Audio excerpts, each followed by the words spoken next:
के बाद रानी बबल रेखा ने उसी राक्षस को जन्म दिया जिसके जन्म होते ही रानी बबल रेखा दुनिया को छोड़ देती है। महाराजा उग्रसेन बड़े दुखी हुए थे। पहले तो भगवान ने कोई संतान नहीं दी और जब संतान दी तो हमारी पत्नी को हमसे छीन लिया। माता पिता बड़े किस्मत वालों को मिलते हैं। किसी किसी का ऐसा नसीब होता है कि कोई अपनी माँ का चेहरा भी नहीं देख पाता है, कोई अपने पिता का भी चेहरा नहीं देख पाते हैं। वो स्वयं को जीवन भर पूछते रहते हैं कि मैं कितना बड़ा बदनसीब हूँ। इसलिए जिनके माता पिता हैं वो कद्र करना सीख लें। जाकर के उनसे पूछे जिनके माता पिता ही नहीं है, जो माता और पिता के प्यार के लिए तरसते हैं। माता और पिता के बिना हमारे जीवन में अंधेरा होता है। कोई अपना नजर नहीं आता माता और पिता के बिना, इसलिए उनका हमारे जीवन में होना बहुत जरूरी होता है। इसलिए उनका सम्मान किया करो। माता पिता हमारे लिए भगवान होते हैं।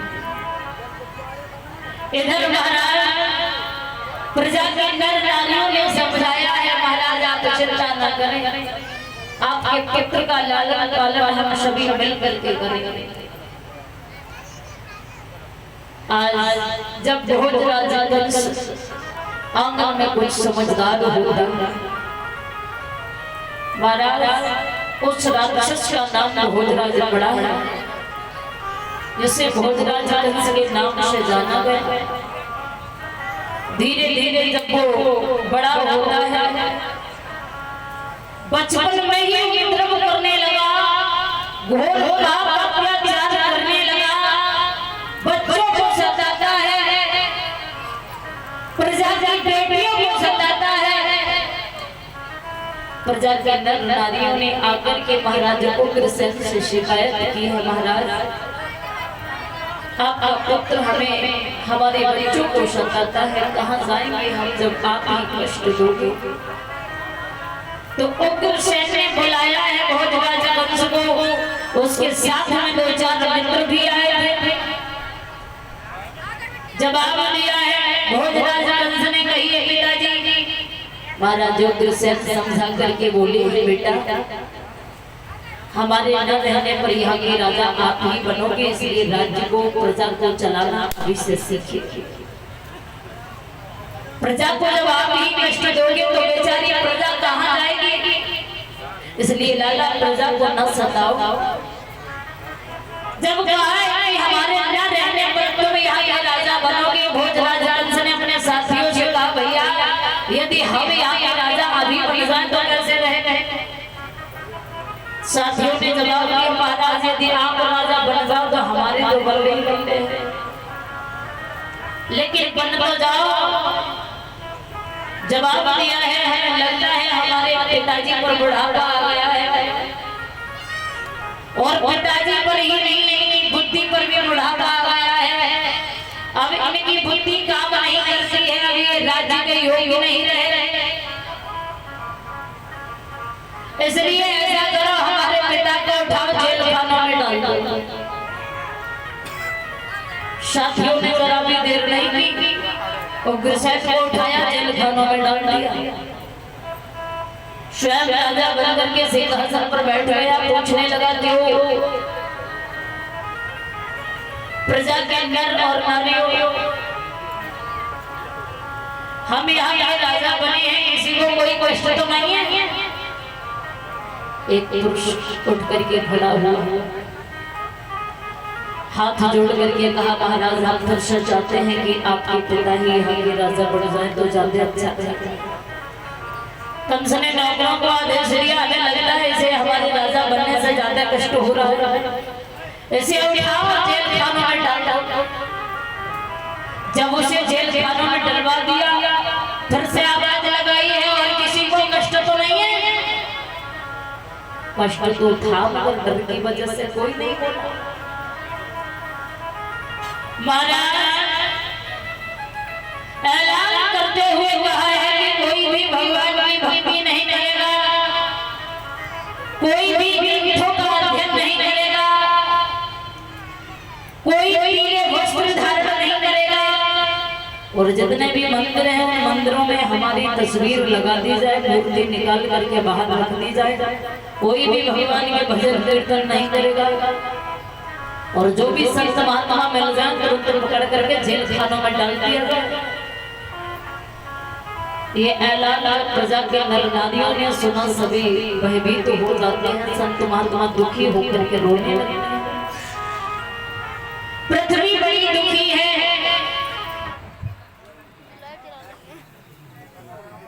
तो आज महाराज देवी देवता जब दुखी हुए हैं, प्रभु का ध्यान किया है, प्रभु से विनती की है, तो देवी देवताओं को आकाशवाणी द्वारा भगवान ने धैर्य धारण कराया है, चिंता न करो।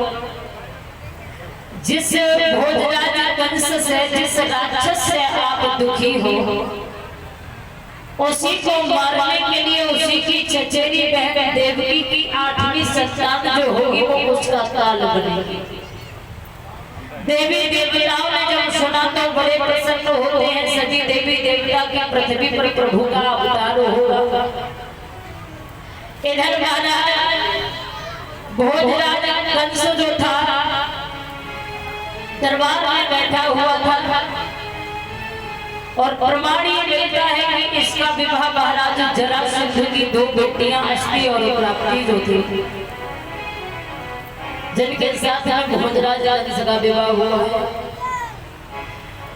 इधर एक बार जब देवक आए हैं, देवक ने कहा बेटा हम चाहते हैं कि आओ आप अपनी बहन देवकी का भी विवाह कर लीजिए। यदि तुम्हारी नजर में कोई वर है देवकी के लायक तो आप हमें बता दीजिए। तो समझा करके जवाब दिया है चाचा जी, वटेश्वर के रहने वाले सूरसेन जी जिनके पुत्र वसुदेव जिनके साथ में हमारी बहनें पहले से ही ब्याही आई है, तो क्यों ना हम उन्हीं के साथ में अपनी बहन देवकी का विवाह कर। उन्होंने जवाब दिया है जैसा आपको उचित लगे वैसा आप कीजिए, बुला लीजिए वसुदेव को, कर दीजिए देवकी का विवाह।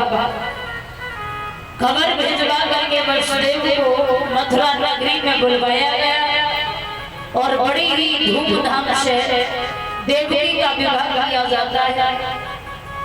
विवाह करने के बाद जब वो भोजराज कंस अपनी बहन को विदाई देने के लिए चला, रथ में बिठाया, बहन के पीछे पीछे चल रहा। उसी समय देवताओं ने आकाशवाणी द्वारा कहा है भोजराज कंस, जिस बहन देवकी को तुम बड़ी खुशी खुशी से विदाई देने के लिए जा रहे हो ना, इसी की 8वीं संतान तुम्हारा काल बनेगी। जैसे ये आकाशवाणी सुनी है तो भोजराज कंस ने देवकी के केसों को पकड़ा और रथ से नीचे पटक दिया, घसीट घसीट करके मारने लगा। आज बहन देवकी पूछ रही है भैया अभी तो आप बड़ी खुशी खुशी से हमें विदाई देने के लिए जा रहे थे, लेकिन अब ऐसा क्या हुआ भैया?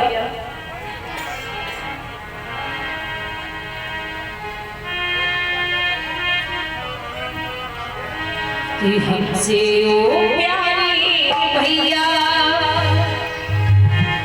काहे को रूठे, मेहंदी के दाग भैया आवई न छूटे, मेहंदी के दाग भैया आवई न छूटे।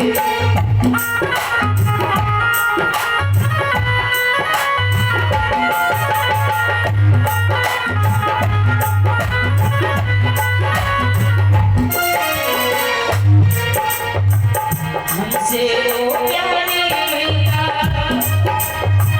हमसे ओ प्यारी भैया काहे को रूठे, मेहंदी के दाग भैया आवई न छूटे, मेहंदी के दाग भैया आवई न छूटे।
आपका